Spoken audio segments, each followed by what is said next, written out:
All right, welcome back, everyone. If you're gearing up for the CMA Part 2 exam, you are exactly where you need to be. Today, we're doing a total deep dive, a real masterclass on conquering one of the absolutely most critical activity ratios you're going to face, accounts receivable turnover. We'll break the whole thing down. We're talking the fundamental definition, the nitty-gritty math, and honestly, the most important part, how to actually interpret your results to crush the essay portion of the exam. So let's get into it, because by the end of this explainer, you'll have this concept down cold. Here's our game plan for today. 1. Measuring collection efficiency. 2. The AR turnover formula. 3. Calculating a mini scenario. 4. Interpreting high and low results. And finally, 5. Avoiding those tricky CMA exam traps. All right, Section 1. Measuring collection efficiency.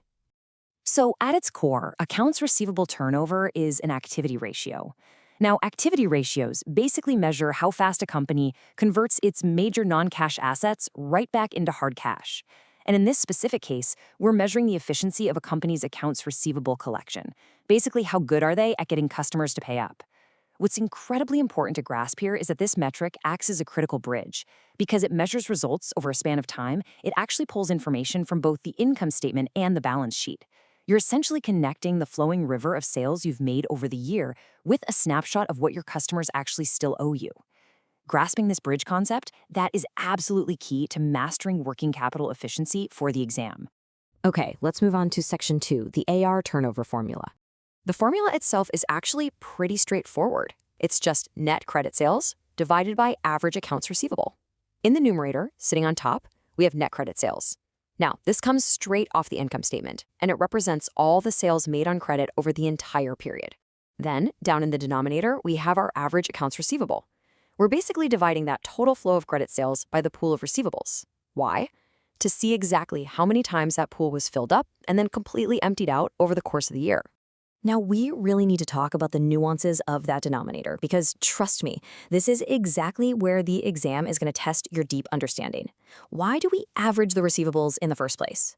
Well, the sales in the numerator happened over a full 12 months, right? So comparing a whole year of sales to a single day's balance sheet snapshot at year end, well, it's just a total mismatch. It doesn't work. So we standardly use a simple average, just the beginning balance plus the ending balance divided by 2. But wait, here is a massive insider secret you've got to tuck away for the multiple choice questions. If a business is highly seasonal, a simple beginning and ending average is completely useless. In those cases, the monthly balances literally must be averaged instead to give you a truly accurate picture. Section 3. Calculating a mini scenario. Let's see this math in action. Let's set up a quick baseline by looking at a company's prior year performance. For this scenario, let's just assume all of their sales are on credit. So, in the prior year, they had $1.4 million in net sales. Their accounts receivable at the very start of the year were $105,000, and by the end of the year, they sat at $115,000. So when we average those two balance sheet figures together, we get an average accounts receivable of $110,000. Nice and clean. We take our $1.4 million in sales, divide it by that $110,000 average, and boom, we get a prior year turnover of exactly 12.7 times. Now, this next part brilliantly illustrates what happens when a company's performance improves. Let's say, in the current year, the company grew its sales to $1.8 million. Massive jump, right? But meanwhile, their accounts receivable only grew just a tiny bit, ending the year at $120,000. So their new average for the year sits at $117,500. When we do the math, dividing that $1.8 million in sales by the $117,500 average, we get a current year turnover of 15.3 times. Think about that for a second. Even though the actual raw dollar amount of receivables went up, the company managed to turn over its entire accounts receivable balance 2.6 more times during the year. This clearly tells us that their effectiveness at actually collecting the money owed to them improved noticeably right alongside their sales growth. They're getting the cash in the door faster. Moving right along to Section 4, interpreting high and low results, or what these numbers actually mean in the real world. Okay, the absolutely crucial point here is understanding the underlying drivers behind the number. Generally speaking, a higher turnover ratio equals positive efficiency. It basically implies that customers are paying off their accounts promptly and the company has super strong collection practices.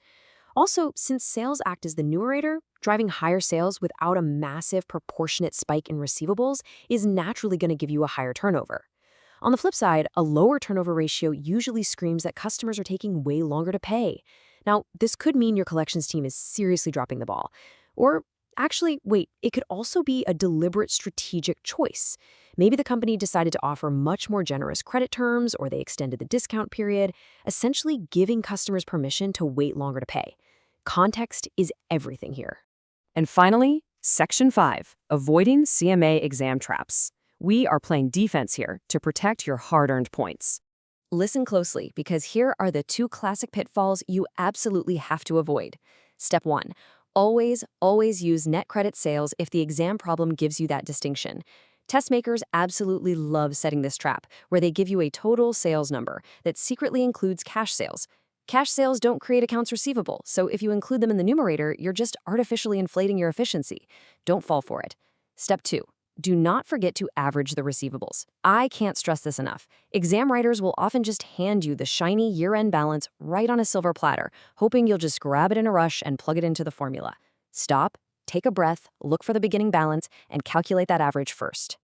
Zooming out to the bigger picture for a second, it's really helpful to remember that AR turnover doesn't just exist in a vacuum. It feeds directly into the larger operating cycle, specifically by helping us calculate something called Days Sales Outstanding, or DSO. To find your DSO, you just take the days in the year, usually 365, and divide it by your shiny new AR turnover ratio. So back in our earlier scenario, that awesome jump in turnover from 12.7 to 15.3, what that actually meant was that the days it took to collect cash dropped from 28.7 days down to 23.9 days. That is a huge real-world difference. It visually proves exactly why AR turnover is so insanely important. It directly impacts the operating cycle and lets you perfectly assess the overall working capital efficiency and collection effectiveness of the firm. So I'm going to leave you with this final thought to chew on as you continue your studies. When you finally sit down in that chair for this CMA Part 2 exam, how will you use AR turnover to confidently prove a company's collection effectiveness? Remember the formula, steer clear of those traps, and really understand the story those numbers are telling you. Keep focusing your learning, stay sharp, and you will absolutely conquer this topic on test day. See you next time.